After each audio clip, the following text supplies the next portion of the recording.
Čiže otázka bola, že čo ma posunulo vpred. Ja, keď sa pozriem spätne na takmer 30 rokov, čo pracujem, alebo teda čo mám kariéru popri štúdiu a tak ďalej, tak môžem na také 3 etapy rozdeliť. Tá prvá siaha do štúdia na vysokej škole od roku 91 v tých 90. rokoch. Tá druhá kapitola života, táto prvú by som nazval, že špongia, nasávanie. Tá druhá je naozaj, že také, že brúsenie diamantu alebo naberanie schopností a vedomostí. A to posledné 10 ročie je naozaj realizácia na tom, čo ma najviac baví, a to je viesť ľudí, rozvíjať firmy, rozvíjať biznis. A v tej prvej, taký ten úplne, že prvý počiatočný impuls, ktorý som dostal, bol na vysokej škole, keď sme mali prvú prednášku, kde nám rektor rozprával o škole, kde nám profesori hovorili o tom, ako ťažko bude urobiť všeobecnú ekonomickú teóriu, skúšku a matematiku. A prišiel tam prodekan pre zahraničné vzťahy, ktorý nám povedal: vy ste druhá generácia, alebo teda druhý ročník, ktorý nastupuje po revolúcii. Máte neskutočné a nekonečné možnosti. Môžete ísť študovať do zahraničia, toto sú programy. Môžete absolvovať praxe so zahraničnými aj slovenskými firmami, tuto je zoznam. A môžete aj popri škole pracovať a pomáhať aj svojim kolegom v rámci vzdelávania a premosťovania tej praxe a školy. A tam spomenul takú organizáciu, že ISEC. Hneď vlastne dalo taký ten impuls, že ja sa tam zastavím na tom druhom poschodí a spýtam sa, čo môžem robiť. A keď to skrátim, tak v podstate tých 5 rokov v ISEC-u bolo obrovská veľká studňa vedomostí a skúseností, ktoré som získaval od mentorov z rôznych spoločností. My sme sa rozhodli, že budeme našim kolegom, študentom sprostredkovávať informácie a zručnosti cez rôzne semináre a podobné veci. Napríklad s kolegami sme urobili prvú simuláciu burzy na Slovensku. Bol to projekt, kde vlastne sa ktokoľvek mohol zapojiť a s fiktívnymi peniazmi mohol narábať a obchodovať na reálnej burze s reálnymi akciami, teda akože virtuálne, a mohol si vyskúšať vlastne, čo to znamená pracovať ako broker. Čiže to bol taký ten prvý moment toho celého a to viedlo k tomu, že sme spolu s kolegami založili PR agentúru, ktorá dodnes pôsobí na Slovensku, a som strašne rád, že kolegom sa darí a sú najväčší. Tá druhá etapa bola v podstate poznačená, alebo teda akože sa prelínala s 2 veľkými menami a s 2 veľkými firmami, pre ktoré som pracoval. Bola to Motorola a Microsoft. A pobočku Motorola som mal tú čest zakladať v roku 2000 a potom som vlastne sa pridal do týmu Microsoftu, ktorý tu zakladal stálu pobočku na Slovensku. To bol zase úplne iný spôsob učenia sa. Tomu takému common sense v privátnom biznise, v tej agentúre zrazu pribudli rôzne tie mega komplikácie a komplexnosti veľkých organizácií, medzinárodných trhov a podobných vecí. A tam mi pomohli opäť aj tí mentori, ktorých vlastne stále stretávam z tých 90. rokov, ale takisto kolegovia a celé tie vzdelávacie mašinérie, ktoré sú v tých korporácií. No a potom nastal taký zaujímavý moment v roku 2011, keď som dostal ponuku byť generálny riaditeľ jednej z najväčších IT firiem na Slovensku a zároveň pôsobiť aj v predstavenstve rozšírenom v rámci skupiny vo Viedni. A to bol moment, kedy vlastne akože sa pozriete na to, že wow, tak dostatočne som sa naučil, aby som teraz prevzal zodpovednosť priamo za takmer 200 ľudí na Slovensku a niekoľko tisíc v skupine. Dokážem alebo nedokážem. A tie veci potom, ktoré nasledovali v tých ďalších 2 mojich prácach, boli naozaj už takouto realizáciou a hľadanie. Po anglicky sa to volá, že fine-tuning toho, čo si sa naučil. A tam mi naozaj akože pomohli opäť aj tí mentori z minulosti, ale to, čo som mal veľké šťastie ako CEO firmy, ktorá mala nejakú veľkosť, stať sa súčasťou nadnárodného alebo medzinárodného networku alebo siete CEO po celom svete, kde je 22 000 CEO z veľkých korporácií, zakladateľov rodinných firiem, ale aj veľa sériových podnikateľov v angličtine, serial entrepreneurs. A celá tá podstata je, že vlastne máte prístup k človeku, čiže je v Singapure, v Austrálii, v Spojených štátoch, v Kanáde, dokonca na Slovensku úspešní podnikatelia, s ktorými sa môžete poradiť, vymeniť si skúsenosti a tak ďalej. Toto všetko ma posúvalo. A moja skúsenosť je taká, že to samotné vedenie ľudí je veľmi náročné. Pretože každý z nás má ten návyk od začiatku, keď začne kariéru ako nejaký špecialista, alebo v angličtine je to, že individual contributor, si veci robiť pod vlastnou kontrolou, vo vlastných rukách, čo najmenej delegovať. To je akože prvá vec, ktorú sa človek musí naučiť, pokiaľ chce byť manažerom, pokiaľ chce viesť firmu alebo iba jej divíziu, delegovať, pracovať s ľuďmi. A aby nesklzol do toho takého, že mikromanagementu, aby vedel tú energiu naozaj venovať tomu, na čom najviac záleží. A čím vyššie ten človek v tej organizácii je, tak je dobre si uvedomiť, že jeho rola nie je ten mikromanagement, neukazovať ľuďom, ako robiť danú vec. Zabezpečiť úplne iné a dôležité veci, ktoré zastrešujú celú tú organizáciu. A pre mňa to najdôležitejšie je, ja som to myslím videl v niektorej z týchto kníh, myslím, že teraz čerstvo si listujem po 10-krát túto knihu, že Scaling Up. A v jednej z prvých kapitol je taký akože vysvietený citát alebo vysvietený sumár, ktorý sa volá, že dumbest in the room, čiže najhlúpejší v miestnosti. A v podstate to vystihuje práve tú vec, že človek, ktorý vlastne buduje firmu, dostane taký ten hmatateľný dôkaz, že bol úspešný v momente, keď zistí, že v tej miestnosti, v ktorej sedí so svojimi kolegami, je ten najhlúpejší, akože v úvodzovkách. Pretože sa obklopil naozaj šikovnými a múdrymi ľuďmi, ktorí tú firmu a hlavne jeho ako lídra dokážu posunúť ďalej. Čiže to vedenie ľudí, akože mikromanagement je len jedna vec, ale druhá vec je uvedomiť si to, že tá moja rola je zabezpečiť, aby každý v tom týme, aj v tom vrcholovom a potom v tých ich tímoch poznal odpoveď na otázku, že prečo robíme to, čo robíme a čo chceme dosiahnuť. To ako sa riadi samozrejme tými hlavnými princípmi, hodnotami a tak ďalej, ale už nie je na tom lídrovi, aby sledoval naozaj to, že či ten Excel je vyplnený s takými okrajmi alebo onakými okrajmi, že či ten obchodník išiel tú cestu k tomu zákazníkovi tou najkračšou cestou alebo sa ešte zastavil po nejakú knihu v knihkupectve, ktorú tam daroval tomu zákazníkovi a tak ďalej.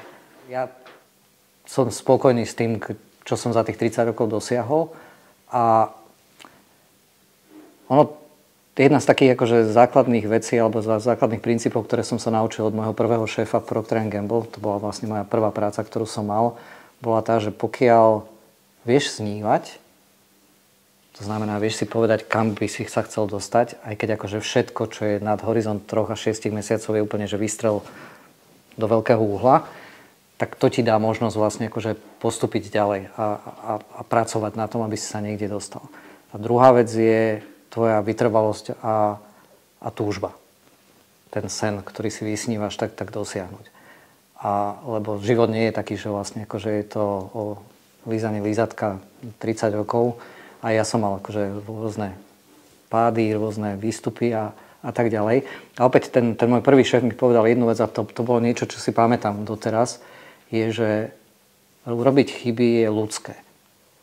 Ten, kto nevyskúša a nepomýli sa, tak sa nikdy nenaučí a nebude napredovať. Čiže dať ten strach na bok. Ten ide ruka v ruke a potrebuje človek vybalancovať, a nehovorím všeobecne človek, ja sa to snažím robiť, je rozoznať, kedy riskujem, pretože ide o dobrú vec a nie je to vyskúšané a kedy je to naozaj také v angličtine slovíčko, že reckless, hej, že bez uvedomenia si následkov. A ten môj šéf mi povedal jednu vec a to je to, že pozri sa, keď urobíš chybu, prídi za mnou. Povedz, čo si spravil a povedz mi, čo si sa naučil. Pretože to je to, čo ja chcem po mojich ľuďoch, aby sa učili na vlastných chybách. Keď ale tú istú chybu robíš druhýkrát, tak ber to tak, že to bude náš rozhovor o tom, kedy končíš v tejto firme. Takže keď to zhrnieme ešte raz, mať sen, mať schopnosť snívať. Hľadať vlastne, čo je za tým rohom. Druhá vec je akože tá perseverance, alebo schopnosť vlastne akože tvrdo na tom makať. Učiť sa, počúvať ostatných ľudí, inšpirovať sa a tak ďalej. A tretia vec je riskovať. Proste robiť veci, ktoré si nikdy nerobil a naučiť sa z nich. Prešiel som si niekoľkými takými fázami vo svojom živote. Tá prvá, keď som bol na škole, keď som mal prvú prácu, keď som mal prvé možnosti hovoriť s ľuďmi, ktorí viedli veľké nadnárodné firmy, tak to bolo také, že som k nim zriadal ako k bohom. A snažil sa čo najviac načerpať. Ale to je tak, ako keď sa postavíte k hydrantu, pustíte naplno ten hydrant a snažíte sa napiť. A jedna z vecí, ktorú som sa naučil, a trvalo to niekoľko rokov, je nebrať všetko to, čo dostanem od týchto ľudí, a ja si to veľmi vážim, za absolútnu pravdu a podľa toho to kopírovať. Či už keď si prečítam nejakú knihu, nejaký životopis, poviem si, tak chcem byť Jack Welch, alebo chcem byť Steve Jobs a tak ďalej. Z toho som vyrastol. Ale asi si tým musí prejsť každý. Druhá vec je, čo mi veľmi pomohlo, bol naozaj ten okruh mentorov a ľudí, s ktorými som sa mohol stretávať a od ktorých som mohol čerpať jednak ich skúsenosti a jednak sa ich spýtať. Ja keď som prvýkrát vlastne akože robil naozaj CEO firmy, ktorá mala stovky zamestnancov, tak prvá vec, čo som urobil, bolo to, že som zavolal môjmu známemu, ktorý bol riaditeľ najväčšej banky na Slovensku a požiadal som ho o to, aby sa stal mojím mentorom na pravidelnej báze. A mali sme obedy každý mesiac, niekedy to vyšlo tak raz za 3 mesiace, ale bolo to práve akože tá platforma na to, aby som mohol povedať, tak toto som zažil, toto som skúsil, toto chystám, čo ty na to? Ako by si to urobil ty?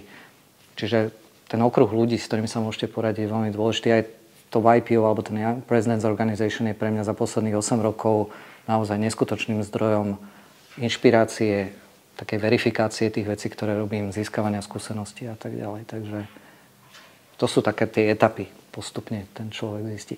A ešte, aby som nezabudol, to, čo ma naučila práca a život, je počúvať aj ľudí okolo seba, nielen tých mentorov a tých akože úspešných ľudí. Pretože to, čo som nevedel oceniť na začiatku, keď som sa snažil všetko robiť sám a v čo najúžšom týme, je, že vlastne keď máte okolo seba 10, 20 alebo 200 ľudí, tak je to 200 mozgov. Správnym spôsobom dať otázku a hľadať na ňu odpoveď spoločne je obrovská veľká inšpirácia aj pre mňa ako manažera alebo lídra. Nehovoriac o tom, že to úplne nabudí tú krv a tú energiu v tej firme ako takej. A manželku nespomínam, to je posledný zdroj. Opäť je to také, že z prípadu na prípad, vo všeobecnosti môžem povedať, že som vďačný niečomu, niekomu tam hore za to, že som mal to šťastie, tie príležitosti mať a stretávať a mať možnosť vyberať si z viacerých vecí, nielen proste akože ísť za jednou konkrétnou vecou. A v každej tej fáze mojej kariéry a toho života tie faktory alebo to rozhodovanie bolo ovplyvnené tým, kde som bol, čo som predtým zažil a čo som chcel dosiahnuť, alebo kde ten môj sen bol. A taká akože, teraz keď dám nabok školu a to rozhodovanie, že čo po škole, ale aj to je možno dôležitá vec, lebo tam som mal dve také základné príležitosti. Jedna z nich bola niekoľko pracovných ponúk z medzinárodných firiem, s ktorými som spolupracoval v ISECu.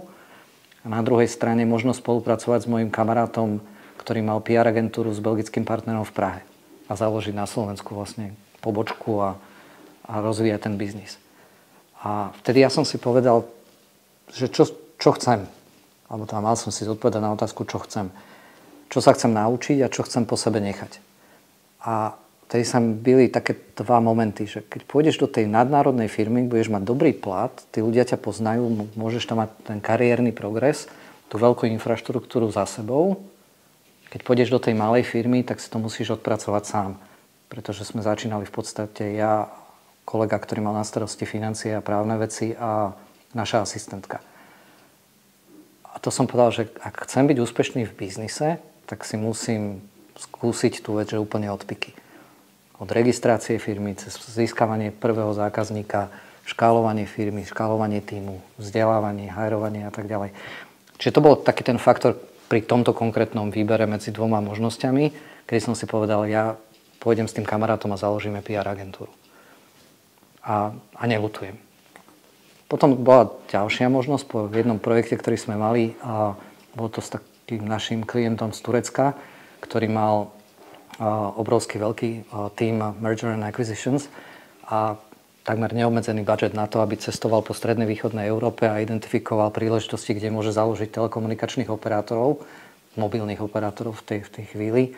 A ja som sa k ním pridal na polročný projekt. Mal som na starosti Public Affairs a PR.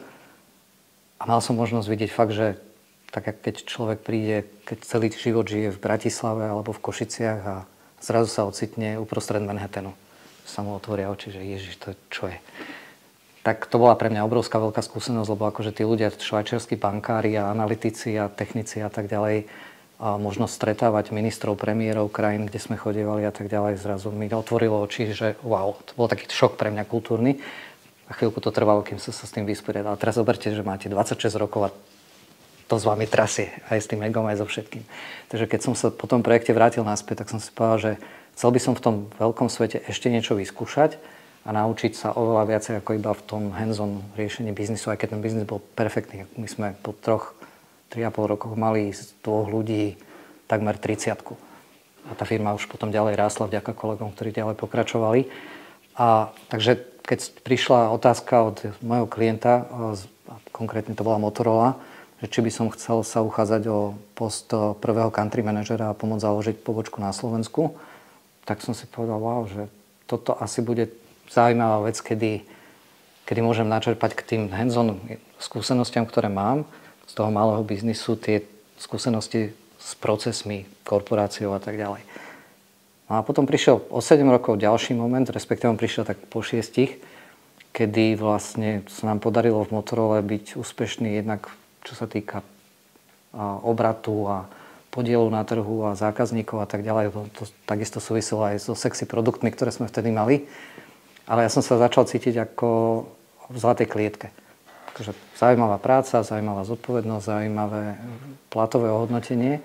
Ale ak by som nechcel mať ten progres v Chicagu alebo v nejakej akože veľkej krajine, čo vtedy z rodinných dôvodov sme sa dohodli s manželkou, že nie je, tak som mal taký pocit, že sa neposuniem ďalej. A vtedy, keď prišla vlastne príležitosť pridať sa do týmu Microsoftu, aj keď nie ako number one, čo som bol v Motorola, tak som si povedal, to je úžasné.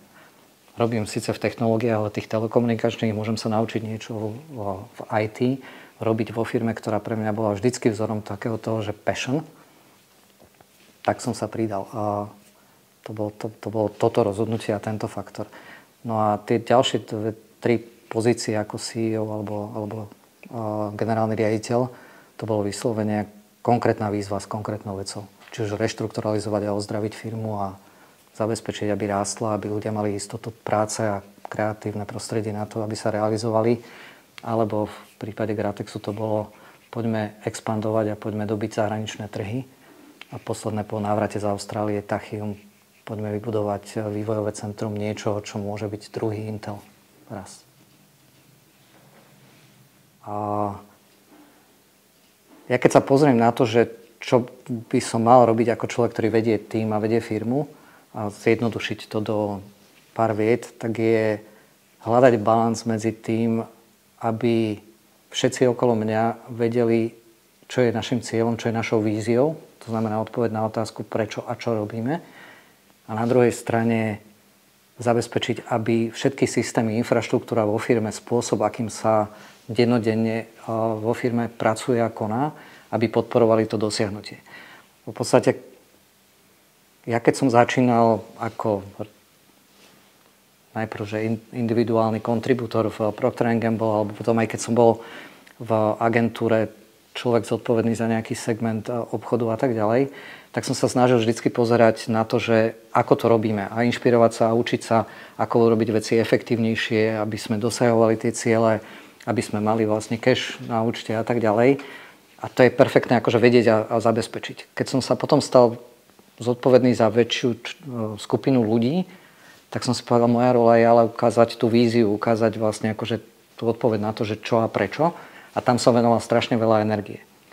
A našťastie som na to prišiel veľmi rýchlo, a to vďaka aj spätnej väzbe od kolegov, aj to, keď sme sa bavili vlastne s akcionárom, že vlastne ten sweet spot po anglicky je v rovnováhe medzi týmito dvoma.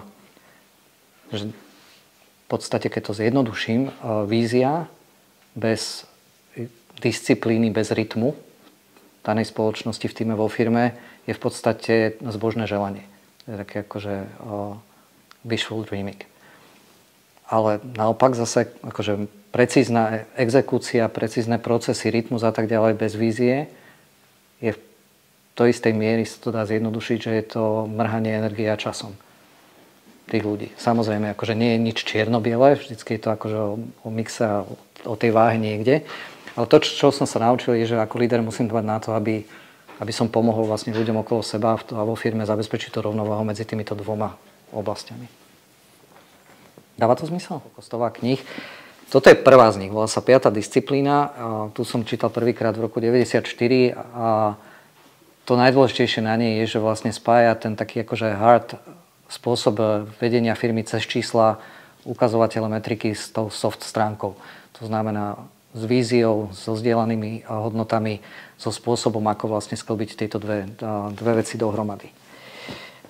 Kniha, ktorá sa so mnou ťahá relatívne dlho a vďaka nej som v podstate narazil a mal to šťastie spolupracovať aj so Zolom Demianom ako s osobným koučom, je 7 Habits. A je to vlastne akože destilát best practices za posledných viac ako 100 rokov úspešných ľudí a úspešných firiem.